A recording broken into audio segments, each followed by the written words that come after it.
வணக்கம். திரையரங்கம் மெட்டீரியலிஸ். இது ஒரு அமெரிக்க திரைப்படம். இந்த திரைப்படத்தினுடைய இயக்குனர் செலின் சாங். இவர் ஒரு பெண் இயக்குனர். புகழ்பெற்ற பாஸ்ட் லைவ்ஸ் என்ற திரைப்படத்தை இயக்கியவர் இவர். லூசி என்ற இளம்பெண்ணை மையமாக வைத்து இந்த திரைப்படம் எடுக்கப்பட்டிருக்கிறது. Lucy matchmaker. திருமணம் செய்கிறதுக்காக மணமகன் மணமகள் இவங்களெல்லாம் தேடி ஜோடி பொருத்தம் பார்த்து திருமணம் செய்து வைத்து அப்படிங்கள அந்த மேட்ச் மேக்கிங், அப்படிப்பட்ட காரியங்களை செய்யக்கூடிய ஒரு நிறுவனம் நியூயார்க்கில் இருக்கிறது. அந்த நிறுவனத்தினுடைய பெயர் அடோர். அந்த நிறுவனத்தில் பல பெண்கள் மேட்ச் மேக்கராக பணியாற்றுகிறார்கள். அவர்களில் ஒருத்தி தான் லூசி. அப்படி பணியாற்றி கொண்டிருக்கக்கூடிய லூசி அங்கு மிகப்பெரிய சாதனையை செய்கிறாள். அவள் அந்த மேட்ச் மேக்கிங் அப்படின்ற அந்த விஷயம் இருக்கு இல்லையா, அதில் ஈடுபட்டு 9 ஜோடிகளுக்கு திருமணம் நடக்கிறது. அதை அங்கு பணியாற்றக்கூடிய பெண்கள் அனைவரும் ஒன்று சேர்ந்து ஒரு கொண்டாட்டமாகவே கொண்டாடுகிறார்கள். இப்படி அவளுடைய வாழ்க்கை போய்கொண்டிருக்கிறது. அப்படி போய்கொண்டிருக்கும்போது அவள் திருமணம் செய்து வைத்த ஒரு திருமணத்தில் இருக்கக்கூடிய மணமகனின் சகோதரனான ஹேரி என்ற இளைஞன் லூசியை பார்க்கிறான். லூசி மீது அவனுக்கு விருப்பம் உண்டாகிறது. லூசியினுடைய பழக்க வழக்கங்கள் அவனுக்கு பிடிக்கிறது.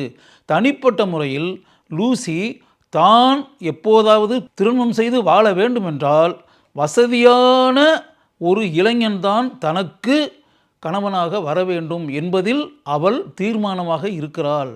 அப்படிப்பட்ட நிலையில்தான் ஹேரியை அவள் சந்திக்க வேண்டிய நிலை உண்டாகிறது. தன் மீது ஹேரி அளவற்ற விருப்பம் வைத்திருக்கிறான் என்பது தெரிந்த பிறகு நட்பு ரீதியாக அவனுடன் இவள் நெருங்கி பழகுகிறாள்.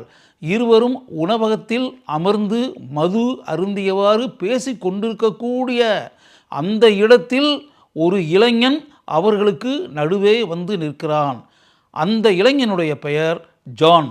அவன் அந்த உணவகத்தில் பணியாற்றுகிறான். அவன் ஏற்கனவே லூசிக்கு மிகவும் நெருங்கிய நண்பனாக இருப்பவன். அவன் உணவகத்தில் பணியாற்றி கொண்டிருக்கக்கூடிய நேரம் போக எஞ்சி இருக்கக்கூடிய நேரங்களில் வாய்ப்பு இருக்கக்கூடிய தருணங்களில் நாடகங்களில் நடித்து தன்னுடைய மன ஆசையை தீர்த்து கொள்ளக்கூடியவனாக இருக்கிறான். லூசியும் அவனைப் போலவே நடிகையாக வர வேண்டும் என்று பல நாடகங்களில் நடித்து அதில் பெரிய அளவில் வர முடியாமல் போய் தோல்வி அடைந்து இப்போது இந்த மேட்ச் மேக்கிங் தொழிலை அவள் செய்து கொண்டிருக்கிறாள். வசதி படைத்த ஹேரியா, சாதாரண வாழ்க்கை வாழ்ந்து கொண்டிருக்கக்கூடிய ஜானா என்று மனதிற்குள் ஒரு போராட்டம் லூசிக்கு உண்டாகிறது. அந்த போராட்டத்தினுடைய முடிவில் வசதி படைத்த ஹேரி தனக்கு கணவனாக இருப்பது நன்றாக இருக்கும் என்ற எண்ணத்துடன் அவனுடன் அவள் நெருங்கி பழகுகிறாள். இருவருக்கும் இடையே உடல் ரீதியான உறவு கூட உண்டாகிறது. இப்படிப்பட்ட நிலையில் அதிர்ச்சி தரக்கூடிய ஒரு சம்பவம் நடைபெறுகிறது. அவள் சோஃபி என்ற பெண்ணுக்கு மேட்சிங்காக இருப்பான் என்ற எதிர்பார்ப்பில் மார்க் பி என்ற மனிதனை அவளுக்கு அறிமுகம் செய்கிறாள். அவர்கள் இருவரும் நெருங்கி பழகி கொண்டிருக்கக்கூடிய ஒரு நிலையில் மார்க் சோஃபியை பலவந்தமாக தாக்கி அப்படின்னு வந்த உடனே சோஃபி அதை குற்றச்சாட்டாக நினைத்து அந்த நிறுவனத்தின் மீதும் தனக்கு அந்த மேட்சிங் ஏற்பாட்டை செய்த லூசி மீதும் குற்றச்சாட்டை சுமத்துகிறாள். அது இவளுக்கு பேரிடியாக வந்து சேர்கிறது. இந்த மன அமைதியற்ற நிலையில் இருக்கக்கூடிய லூசி ஆழமாக சிந்தித்து பார்க்கும்போது தன்னுடைய வாழ்க்கைக்கு ஹேரி எந்த விதத்திலும் பொருத்தமாக இருக்க மாட்டான் என்ற முடிவுக்கு இறுதியாக வந்து அதை அவனிடம் மனம் திறந்து கூறவும் செய்கிறாள். நீங்கள் உங்களுடைய பாதையில் நீங்கள் போயிட்டுருங்க, நான் என்னுடைய பாதையில் நான் போய்கிட்டுருக்கேன். நம்ம 2 பேரும் குடும்ப வாழ்க்கை அப்படின்றதுக்கு பொருத்தமானவர்கள் அல்ல அப்படின்ற மாதிரி அவள் சொல்லிடுறா. சொன்ன பிறகு தன்னுடைய நண்பனான ஜானை சந்தித்து அவனிடம் தனக்கு அவன் மீது இருக்கக்கூடிய விருப்பத்தை அவள் வெளியிடுகிறாள். அதே போல எந்த அளவிற்கு லூசி மீது தனக்கு அளவற்ற காதல் இருக்கிறது என்பதையும் ஜான் கூறுகிறான். படத்தினுடைய உச்சக்கட்ட காட்சியில் தெருவில் உணவுப் பொருட்கள் விற்பனை செய்யக்கூடிய ஒரு இடத்திலிருந்து சில உணவுப் பொருட்களை லூசிக்காக வாங்கி கொண்டு நடந்து வந்து அதை லூசியின் கையில் தருகிறான். இருவரும் அமர்ந்து மனம் திறந்து ஒருவரோடு ஒருவர் பேசிக்கொள்கிறார்கள். அப்போது ஒருவரை ஒருவர் தங்களையே மறந்து முத்தமிட்டு கொள்கின்றனர். உனக்கு எந்த விதமான கவலையும் இல்லாத அளவிற்கு நான் பார்த்து கொள்வேன். நான் மேலும் வளர்வேன். இன்னும் பல வாய்ப்புகளை பெறுவேன்.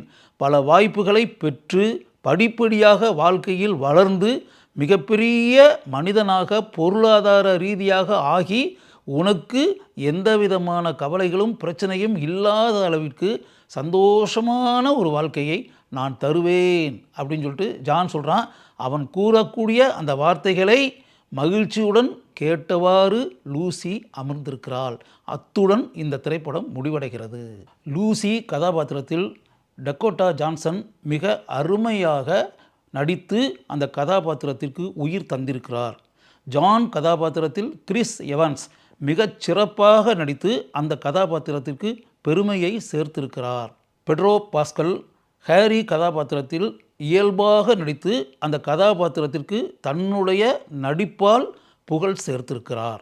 ஷேபியர் கிருஷ்ணர் இவர்தான் இந்த படத்தினுடைய ஒளிப்பதிவாளர். கவித்துவ தன்மை கொண்ட இந்த திரைப்படத்திற்கு தன்னுடைய சினிமாட்டோகிராஃபியால் இந்த ஒளிப்பதிவாளர் மெருகு உண்டாக்கியிருக்கிறார். கெய்த் ஃப்ராஸ் இவர்தான் இந்த படத்தினுடைய பட தொகுப்பாளர்.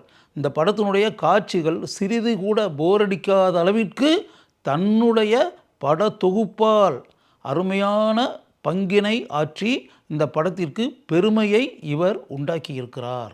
டேனியல் பெம்பர்டன் இவர்தான் இந்த படத்தினுடைய இசையமைப்பாளர். இந்த படத்திற்கு கவித்துவ உணர்வுடன் இசையமைத்து இந்த படத்தினுடைய கதையும் கதாபாத்திரங்களும் நம்முடைய மனங்களில் ஆழமாக பதியக்கூடிய அளவிற்கு தன்னுடைய இசையமைப்பு திறமையை இவர் முழுமையாக படம் முழுக்க வெளிப்படுத்தி இருக்கிறார். சோனி பிக்சர்ஸ் உலகமெங்கும் வெளியிட்டிருக்கக்கூடிய இந்த திரைப்படத்தினுடைய ஓடும் நிமிடங்கள் 117 நிமிடங்கள். ஆங்கில படங்கள் என்றாலே சாகச காட்சிகள் நிறைந்த திரைப்படங்களாகத்தான் இருக்கும், பிரம்மாண்டமான படைப்புகளாகத்தான் இருக்கும் அப்படின்றது மட்டும்தானே பெரும்பாலும் நீங்கள் நினச்சிட்ருங்க. அப்படியெல்லாம் இல்லாமல் ஒரு கதையை மட்டுமே மையமாக வைத்து சிரமங்களுக்கு மத்தியில் போராடி கொண்டு வாழ்க்கையை நடத்தி கொண்டிருக்கக்கூடிய ஒரு இளம் பெண்ணை மையமாக வைத்து மனதில் பதியக்கூடிய ஒரு அருமையான கதையை அடிப்படையாக வைத்து ஒரு திரைப்படத்தை இயக்க முடியும் என்பதை இந்த திரைப்படத்தினுடைய இயக்குனரான செலின் சாங் நிரூபித்திருக்கிறார். அப்படிப்பட்ட முயற்சியில் இறங்கியதற்காகவே அவரை நான் முழுமையாக பாராட்டுகிறேன்.